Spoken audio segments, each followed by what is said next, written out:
Terça-feira, 16 de junho, mais um tema do dia. Eu sou o Vítor Monteiro e comigo tenho Pedro Jorge da Cunha, diretor adjunto do 00, para falar sobre o mais do que surpreendente empate entre Espanha e Cabo Verde, nesta que foi a estreia dos Esperões Azuis na competição. Pedro, bom dia antes de mais. Como é que se explica este resultado heroico para Cabo Verde? Como é que se explica? Eu diria que não é muito difícil explicar. Acredito que para quem não viu o jogo tenha acontecido algo de sobrenatural, de metafísico, sem grande explicação, mas para quem esteve aqui na redação como nós a ver o jogo, e vou assumir a partir da altura a sofrer um bocadinho com Cabo Verde, porque estávamos perante um dos maiores escândalos de sempre do futebol, dos campeonatos do mundo. Parece-me que aconteceu aquilo que eu diria que é a essência dos mundiais, aquilo que nos faz apaixonar por este torneio maravilhoso.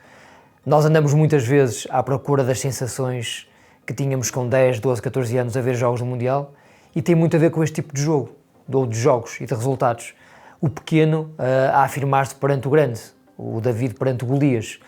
E neste caso estamos a falar de uma equipa que está no lugar 67 do ranking FIFA, contra a atual segunda classificada desse ranking, mas não é só isso.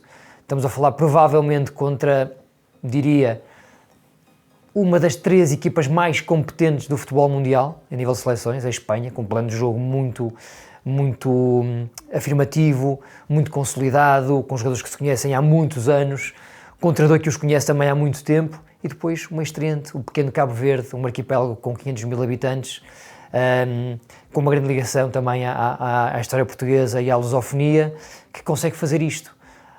Falando um bocadinho mais de futebol, ok, houve aqui um bocadinho de sorte em alguns momentos, houve, mas parece-me acima de tudo que Cabo Verde foi muito corajoso a defender. Enquanto eu estive a ver o jogo e vi o jogo com muita atenção, não vi a equipa a cometer nenhum erro lá atrás. Um grande jogo da dupla centrais, um grande jogo do Vozinha, 40 anos, com um passado muito ligado ao futebol português, aos Chaves, esteve também perfeito. E depois pareceu-me também que o futebol de Espanha, no último terço, na área cabo-verdiana, foi pouco agressivo. Um bocadinho pastoso, à semelhança daquilo que eu também me recordo de ver em 2018 com o Fernando Hierro, em 2022 com o Luís Henrique, portanto muita bola, muita posse, muita qualidade a trocar, mas pouca agressividade naquele último momento, na altura de rematar, de tomar a última decisão. E alguma ansiedade, mais para o fim, começou mais a para aparecer? Mais para o fim. Aliás, eu até te diria o contrário, Vítor. Durante algum tempo pareceu-me que a Espanha estava muito pouco ansiosa. E depois, na parte final, sim, essa ansiedade com a... Porque o que é que eu sentia a ver o jogo de fora? Que os espanhóis estavam a acreditar que mais cedo ou mais tarde o golo vai aparecer. E a verdade é que houve algumas situações de golo, houve algumas boas defesas do Vozinha, há uma intervenção heroica do Roberto Lopes, o Pico, mas não há assim um falhanço escandaloso. Ao remate à barra ainda, juro que do Ferran Torres, de facto é uma grande oportunidade de golo. Depois há uma recarga ainda de cabeça. Uma recarga de cabeça que o Vozinha depois acaba por defender também muito bem. E Cabo Verde foi tentando sair aqui e ali, aproveitar os espaços, e depois faltava ali algum discernimento, né, também na decisão dos cabo-verdianos. E eu acho que se explica mais ou menos desta maneira, se quisermos falar apenas sobre futebol, mas parece-me que o mais interessante no meio disto tudo é sublinhar que a história dos mundiais é feita por resultados destes, por comportamentos heroicos como aquele que Cabo Verde teve ontem em Atlanta frente à Espanha. Há pouco usaste a palavra escândalo, penso que eu posso repetir para esta pergunta. Achas que este é o resultado mais surpreendente, mais escandaloso do passado recente dos mundiais? Do passado recente é o segundo mais escandaloso, diria assim, se me permites. Porque em 2022 houve um Arábia Saudita 2, Argentina 1, logo a abrir o Mundial, e neste caso houve aqui um empate. Portanto, a derrota da Argentina, que depois viria a ser campeã do mundo, contra a Arábia Saudita, parece-me na altura mais surpreendente ainda do que este empate entre Espanha e Cabo Verde. Mas eu tive o prazer de andar a navegar um bocadinho pelos menus dos mundiais do 00, e aconselho a quem gosta destas coisas a fazê-lo, porque de facto nós perdemos a dada altura, e fui buscar alguns resultados, alguns escandalosos, alguns apenas surpreendentes, mas lá está, que fazem parte da nossa vida, e que fazem do Mundial uma competição sem igual para quem gosta de futebol. Fui muito lá para trás, porque me lembrava de ler sobre isto. Em 1950, os Estados Unidos ganharam a Inglaterra 1-0. E na altura lembro também desse pormenor que alguns jornais ingleses pensavam que quem estava a enviar, os jornalistas que estavam em trabalho no Brasil, estavam a enviar o resultado ao contrário, que era um erro telegráfico, porque a Inglaterra já era na altura uma das equipas mais competitivas do mundo e os Estados Unidos eram uma equipa amadora. Portanto, 50, Estados Unidos da América 1, Inglaterra 0. Saltando depois para 66, a Itália, bicampeã do mundo, perdeu contra a misteriosa Coreia do Norte por 1-0. Isto sim, foi escandaloso. Saltando depois para 1990, e agora destes dois já eu me recordo muito bem, há o jogo de abertura Camarões 1, Argentina 0.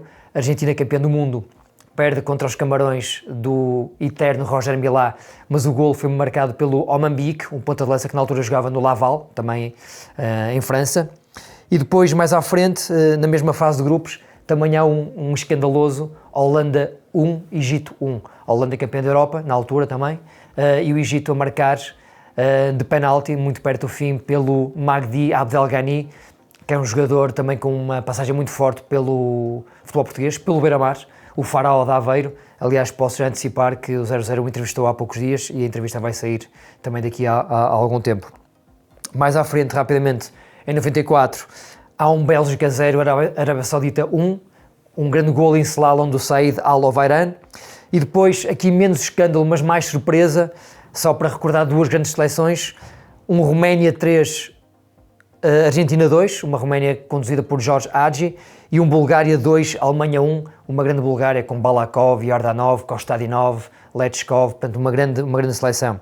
2002, França 0, Senegal 1, o golo histórico do Papa Bouba Diop.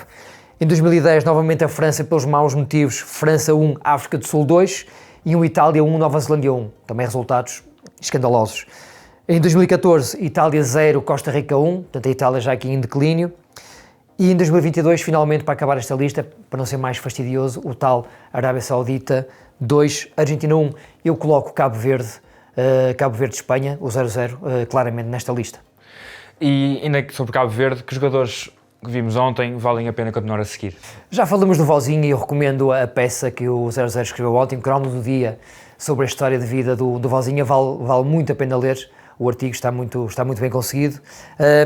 E além do Vozinha, gostava de destacar os dois centrais, dois trintões, o Roberto Lopes, o Pico, um central de 33 anos que joga no Shamrock Rovers, que também nos deu uma entrevista, curiosamente, no final do ano passado, antes de um Santa Clara Shamrock Rovers. Também tem uma história de vida muito interessante e na altura até dizia que se Cabo Verde fosse ao Mundial que pedia à Netflix para estar atenta e mal sabia ele que queria estar no empate contra a Espanha.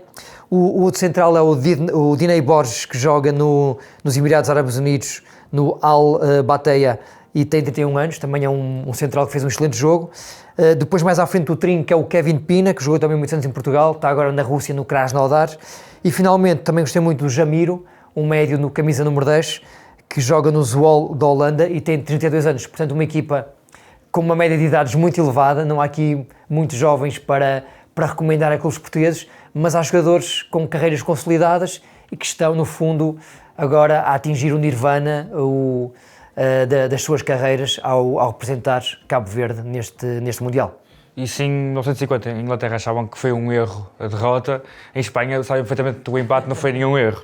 Como é que foi recebido este resultado? Lá está, escandaloso. Nuestros hermanos, ou seja, os jornalistas Nuestros hermanos são muito vocais, verbais, emocionais, e eu por acaso ontem à noite tive a curiosidade de espreitar a imprensa espanhola, a Marca, o AS, o Mundo Deportivo, e aquilo que eu via lá, no fundo, era aquilo que eu estava à espera. Portanto, toda a gente a falar muito na palavra escândalo, toda a gente já a apontar as facas ao Luís de la Fuente, mas só para acabar este tema do dia, Vítor, eu continuo a olhar para a Espanha como a grande favorita a ganhar este Mundial juntamente com a França. É verdade que não fui capaz de marcar um golo a Cabo Verde, é verdade que me parece que falta qualquer coisa na posição 9. Oyarzabal, segundo um dado que eu vi ontem, que vimos ontem e comentamos aqui na redação, até aos 30 minutos não tocou uma única vez na bola. Parece-me impossível, mas de facto parece ter acontecido isso. Outro dado interessante que eu me estava a esquecer, Cabo Verde fez uma falta apenas durante todo o jogo, que é outro dado também inacreditável. E que foi amarelo. E que foi amarelo, precisamente, bem lembrado. mas do lado de Espanha, lá está, há este lado mais emocional, muito crítico, e o empate foi muito mal recebido, com muitos programas também de comentário a apontarem já as facas a Luís de la Fuente, mas eu coloquei esta última pergunta propositadamente para fazer um alerta. Parece-me que a Espanha vai muito longe neste Mundial, tem futebolistas para isto, tem que resolver a questão da posição 9. Oyarzabal, não sei se será o jogador ideal para aquele lugar. Lamine Yamal só jogou 25 minutos, mas já começou a mostrar qualquer coisa, está longe daquilo que é, tal como Nico Williams, mas são dois jogadores que com o torneio vão crescer certamente, e eu não enterraria já a Espanha. Calma, porque me parece que, juntamente com a França, continua a ser a equipa mais forte deste Mundial. Logicamente. Obrigado, Pedro. Obrigado por terem assistido. Este foi o nosso tema do dia. Por fim, aconselho-vos a passar no nosso portal, como já referimos, onde poderão encontrar variadas entrevistas e reportagens relativas a este Mundial, inclusive peças alusivas à seleção de Cabo Verde, como por exemplo a entrevista a Roberto Lopes, que conversou connosco em 2025. Além disto, também poderão assistir ao Mercado Flash, onde estará disponível toda a informação sobre os temas mais quentes do mercado de transferências.